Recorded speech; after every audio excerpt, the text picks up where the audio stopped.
Alguma vez você já se sentiu rejeitado, condenado e sem direito a se aproximar de Jesus? Alguma vez você já sentiu que, apesar de todos os bens materiais que conseguiu na vida, continua havendo uma sensação de vazio lá dentro do seu coração que não o deixa ser feliz? Então sua vida tem muito a ver com a história desta manhã.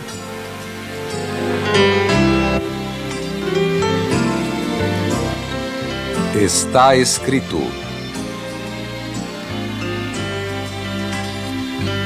Com Alejandro Bullion.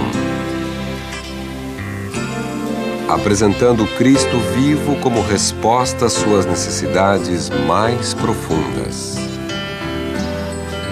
Hoje, da culpa ao perdão. O texto bíblico para a mensagem de hoje está no Evangelho de São Lucas, capítulo 19, versos 1 ao 5. Vejamos o que está escrito. E tendo Jesus entrado em Jericó, ia passando, e eis que havia ali um varão chamado Zaqueu. E era este um chefe dos publicanos, e era rico.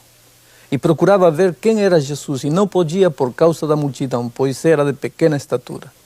E correndo adiante subiu a uma figueira brava para o ver, porque havia de passar por ali.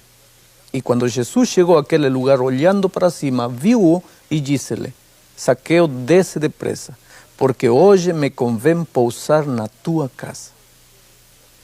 Zaqueu é apresentado na Bíblia como o símbolo do homem pecador. A história diz que Zaqueu era rico. Homens ricos geralmente usam roupas finas e caras. É interessante notar que às vezes o pecador é simbolizado na Bíblia por um homem pobre, mal vestido ou quase nu, como no caso do filho pródigo que voltou para casa vestindo trapos de imundícia e cheirando a porcos. Como na história de Maria Madalena, que foi arrastada pelos cabelos seminua, ou como no caso do cego de nascença, que ficava na porta do templo pedindo esmolas. Já outras vezes, o pecador é simbolizado por um homem rico e bem vestido, como no caso de Naamã, o capitão do exército sírio, que por trás das suas vestes finas e com decorações gloriosas, escondia a miséria de uma lepra consumindo sua vida. Este também é o caso de Zaqueu, que aparentemente tinha tudo para ser feliz. Usava roupas finas, seus filhos talvez estudassem nas escolas particulares de primeira classe, morava numa das mansões da cidade de Jericó, mas não era feliz. Sentia-se rejeitado pela sociedade e atormentado pela própria consciência. Por que o pecador, às vezes, é simbolizado por um homem pobre e quase nu, e outras por alguém rico e bem vestido? O que Deus está querendo nos dizer? Sabe? O que Ele está dizendo é que perante seus olhos, todos os seres humanos somos pecadores. Com apenas uma diferença. Uns são flagrados em seu erro e seu pecado descoberto e exposto para a vergonha pública. Dedos acusadores levantam-se muitas vezes para apontá-los e condená-los. Estão nus. Outros, perante os olhos divinos, são tão pecadores como os primeiros, mas a lepra do pecado está oculta embaixo de uma vestimenta brilhante. Podem passar pela vida sem que nunca ninguém descubra seu erro, vestindo sempre roupas finas, mas infelizes, desprezados, vazios por dentro, como Zaqueu. Ambos os grupos precisam de Jesus. Ambos precisam entender que aos olhos da igreja e da sociedade podem ser diferentes, mas são iguais aos olhos de Deus. Zaqueu procurava ver quem era Jesus. Estava certo. Vivia uma vida de pecado, usava para proveito próprio a posição que o governo tinha lhe confiado, mas estava certo em sua busca. Cristianismo não é moralismo. A primeira preocupação não deveria ser o que farei ou o que não farei, e sim, quem é Jesus? A quem amarei? A quem servirei? No caminho de Damasco, a primeira pergunta de São Paulo não foi: que queres que eu faça? Mas sim, quem é Senhor? Cristianismo nunca foi apenas o cumprimento dos quês da igreja, mas acima de tudo, fidelidade ao quem? Aquele que nos achou, nos amou, nos perdoou e nos transformou. Zaqueu estava certo. Procurava saber quem era Jesus. mas não podia, por causa da multidão. Qual era a grande dificuldade? Sua pequena estatura, seu peso, sua raça, sua posição social? O que fazia sentir-se indigno? Sua pouca ou muita instrução? Não. Isso nunca foi problema para chegar a Jesus. Era a multidão que não lhe permitia aproximar-se do único capaz de preencher-lhe o coração e transformar-lhe a vida. Você já percebeu que durante o ministério de Cristo na terra, as multidões sempre atrapalharam a obra da redenção? Lembra do paralítico que um dia precisava desesperadamente de Jesus para ser curado, mas não podia chegar perto dele por causa da multidão? Os amigos tiveram que fazer um buraco no teto para que pudesse chegar ao Salvador. Já leu a história da mulher com fluxo de sangue que teve que abrir caminho em meio à multidão para poder tocar o manto de Cristo? Consegue imaginar o cego que precisava de visão clamando em alta voz: Senhor, filho de Davi, tem misericórdia de mim? As multidões ordenaram-lhe guardar silêncio, mas ele continuou gritando. As multidões sempre se consideraram fiscais da salvação. Você não, porque é leproso. Você sim, passe adiante. Você espere, está imundo. Primeiro tome um banho, está cheirando mal para chegar perto de Jesus. Certo dia, a multidão queria impedir que as crianças se aproximassem do Mestre. Então a voz doce de Jesus disse: deixar vir os meninos a mim, e não os impeçais, porque dos tais é o reino de Deus. Multidões. Deus tenha misericórdia das multidões que andam com uma vara de medir a fé e dizer quem é digno e quem não é. Que Deus nos ajude a mostrar ao mundo quem é Jesus. Que Deus nos ensine a tomar a mão dos que se sentem derrotados, tristes, frustrados e rejeitados. Que nos mostre como segurar o braço dos que pensam que nunca conseguirão. Que nos ajude a amá-los, a compreendê-los, a levá-los a Jesus. Zaqueu sentia-se indigno e pecador. Porém, a multidão o fez sentir-se mais indigno e pecador ainda. Então o homem rico de Jericó pensou que o melhor seria ficar de fora e limitar-se a olhar a Jesus de longe. E aí caiu no erro de muitos hoje, que pensam que cristianismo é seguir a Jesus de longe. Cristianismo, meu amigo, é um relacionamento diário e permanente com Jesus. Não importa se a multidão dificulta a sua aproximação dele. Faça como o paralítico que entrou pelo teto, ou como a mulher com fluxo de sangue que abriu espaço entre a multidão, ou então clame como cego: Jesus, filho de Davi, tem misericórdia de mim. Mas não fique em cima da árvore. Não existem desculpas para ficar longe na passividade de um sicômoro ou na indiferença de quem vê Jesus passar. Cristianismo é compromisso com Jesus. É envolvimento com sua igreja, é participação de sua missão. Cristianismo nunca foi contemplar Jesus comodamente num sicômoro, enquanto estão aí ruminando mágoas e ressentimentos e se consumindo por lembranças tristes que a multidão imprimiu dolorosamente em sua vida. Não. Cristianismo é chegar perto de Jesus, apesar da multidão. Jesus atravessava a cidade seguido pela multidão e lá estava Zaqueu em cima de um sicômoro. Por que será que os homens sempre estamos plantando árvores para ficarmos em cima vendo Jesus passar? Zaqueu estava em cima de um sicômoro, mas podia ter sido uma árvore de preconceitos, temores ou dúvidas. Quem sabe uma árvore de mágoas, ressentimentos ou simplesmente de orgulho e incredulidade. Tanto faz. De repente Jesus parou. E em meio de tanta gente, olhou para Zaqueu e disse: Zaqueu, desce, porque hoje me convém pousar na tua casa. Tenho tentado muitas vezes imaginar aquela cena.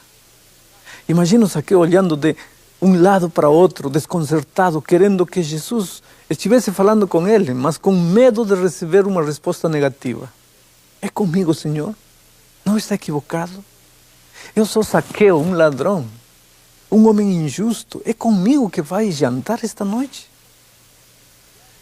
Você já pensou, meu amigo, que naquele dia havia milhares de pessoas junto a Jesus, centenas de homens e mulheres que lutavam um contra o outro por um lugar especial perto de Jesus? Cada um sentindo-se com mais direito do que o outro. E de repente Jesus olha para quem nada espera, para quem se sentia indigno, insignificante, perdido entre os galhos de um sicômoro, e o chama pelo nome Zaqueu. Assim são as coisas com Jesus. Para ele não existem multidões, existem pessoas. Para ele você não é apenas um produto ou um número na estatística, você é gente. Ele se preocupa com você, com seus sentimentos, com seus sonhos, alegrias e tristezas. Ele chora com sua dor e se alegra com seus sorrisos. Você é tão importante para ele, que um dia ele deixou tudo e veio a este mundo para buscá-lo. Ele sabe seu nome, onde você mora, conhece suas ansiedades, sabe que você pode estar tentando ser um homem resistente ao apelo divino, dizendo para si, eu só quero vê-lo de longe. Mas na realidade você é um homem solitário e sincero que precisa dele como todo ser humano. É comigo, Senhor? Você pergunta. Sim. É com você, Henrique, Isaura, Francisco, Aparecida. É com você mesmo. Mas, Senhor, eu fumo, bebo, tenho uma vida irregular, eu sou indigno. Não importa. É com você. É por você que eu vim. Eu o amo. Não pelo que você faz ou deixa de fazer, mas pelo que você é. Um ser humano maravilhoso. Apenas isso. Nunca terei palavras para agradecer a Deus, porque um dia, entre bilhões de seres humanos, o Senhor Jesus se deteve no caminho da vida e olhou para mim. Não me achou em cima de uma árvore, não.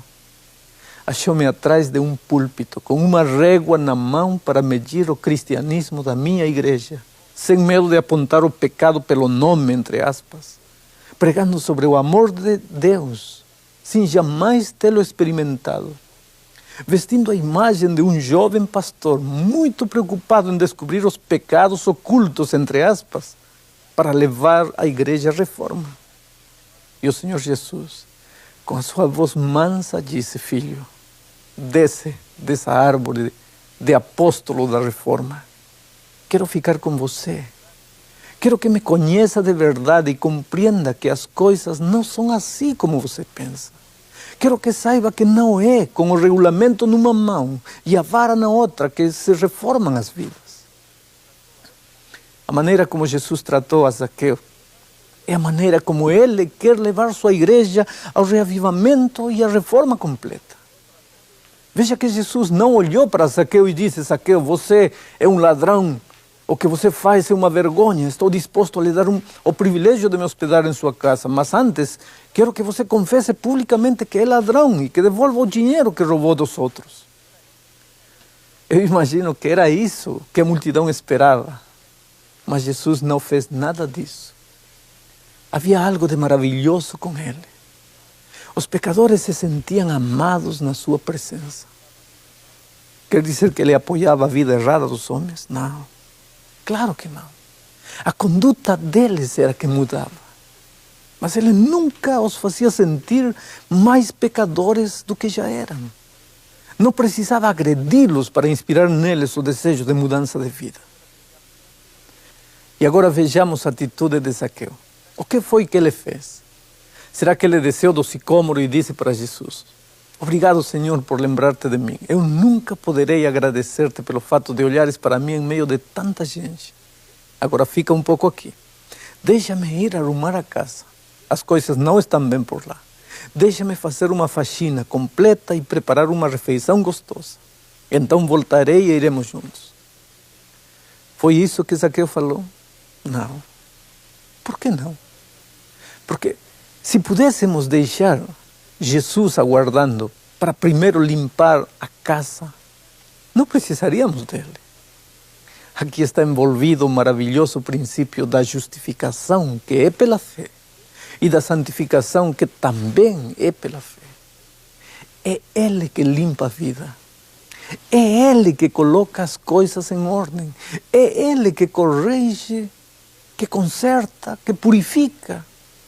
Por favor, nunca cometamos a tolice de agradecer a Deus pelo perdão e depois, sozinhos, tentarmos pôr a vida em ordem. O que foi que Zaqueu fez? Acho que ele colocou sua mão na mão de Jesus. Era um homem solitário, rejeitado pela sociedade e que precisava que alguém lhe restaurasse o senso de humanidade. Aí estava uma mão estendida com amor e ele agarrou-se a ela, apesar de ser um publicano, um ladrão, um pecador. A multidão não ficou contente com a atitude de Jesus. Pensaram no coração. Ele parecia ser o Messias, mas em lugar de condenar os pecadores, recebe-os, junta-se a eles e não os repreende. Você já pensou que enquanto Jesus esteve na terra, nunca condenou os derrotados, os marginais, os ladrões ou as prostitutas? As poucas vezes que ele condenou alguém, foram aqueles que achavam que estava tudo bem com eles. Aqueles que se consideravam os guardiães da fé, a norma de vida de seus semelhantes. Graças a Deus, porque Jesus veio a este mundo buscar os perdidos, os derrotados, os cansados de lutar sem nunca conseguir. Se você é um deles, alegre-se e louve o nome do Senhor, porque foi por você que Ele veio. Ele o está procurando. Não importa onde você esteja, onde se escondeu, ou para onde fugiu. Um dia a voz de Jesus o alcançará e o chamará pelo seu nome. E talvez isso esteja acontecendo neste momento, enquanto você assiste este programa. Você está tremendo em cima do sicômoro da vida? Sente-se rejeitado, triste, frustrado? Sente que nunca vai conseguir? Ouça a voz do Mestre dizendo: filho, eu amo você. Desça daí. Quero ficar com você. Quero entrar em sua vida e colocar cada coisa em seu lugar. Quero limpar o que tem que ser limpo, consertar o que tem que ser consertado. Olhe agora para Zaqueu. Nenhuma palavra. Apenas caminhavam juntos, de mãos dadas. E aquele laço de amor penetrou na vida daquele publicano. Enquanto caminhavam juntos, a vida de Jesus, seu poder, sua vitória, transmitiu-se para o pobre homem, gerando nele o desejo de mudar de vida. Depois, Zaqueu levantou-se e disse: Senhor, eis que eu dou aos pobres metade dos meus bens. E se em alguma coisa tenho defraudado alguém, o restituo quadruplicado. Este é o resultado inevitável de estar em Jesus e andar com Ele. É impossível andar com Jesus e conviver com o pecado ao mesmo tempo. Ambas as coisas não combinam. Que dia extraordinário aquele!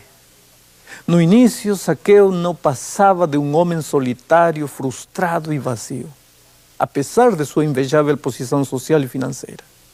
No fim do dia, era um homem feliz, completo, transformado em Cristo.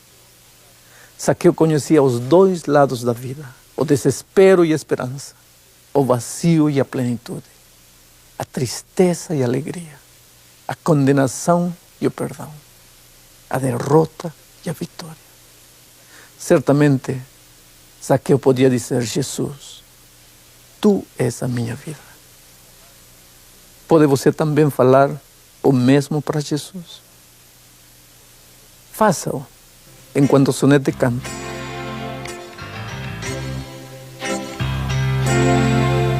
Jesus, Tu és a minha vida. Jesus, Tu és o meu cantar. Tu és a estrada mais bonita por onde eu devo caminhar. Jesus, Tu és a primavera que faz vida florescer. Tu és a chama da alegria que faz brilhar todo o meu ser.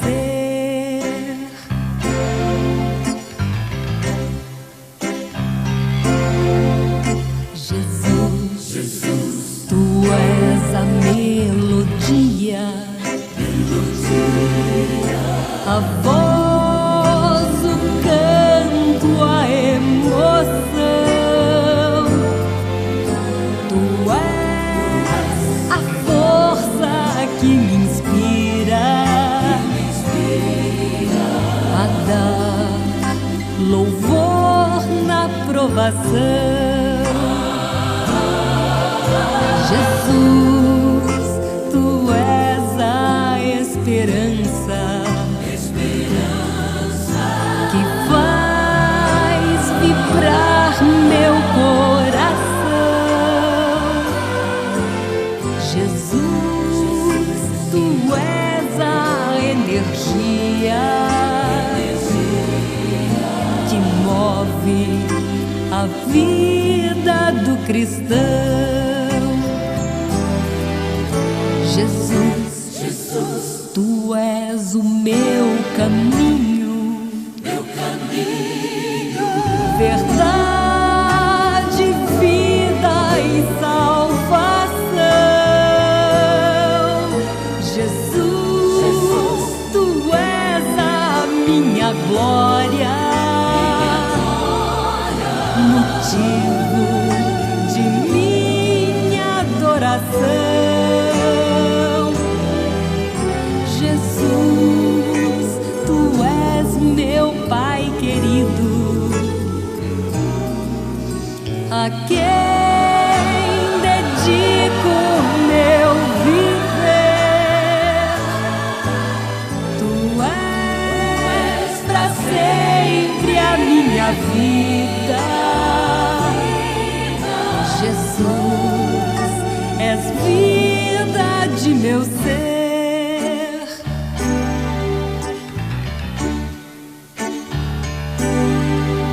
Jesus, tu és a minha vida.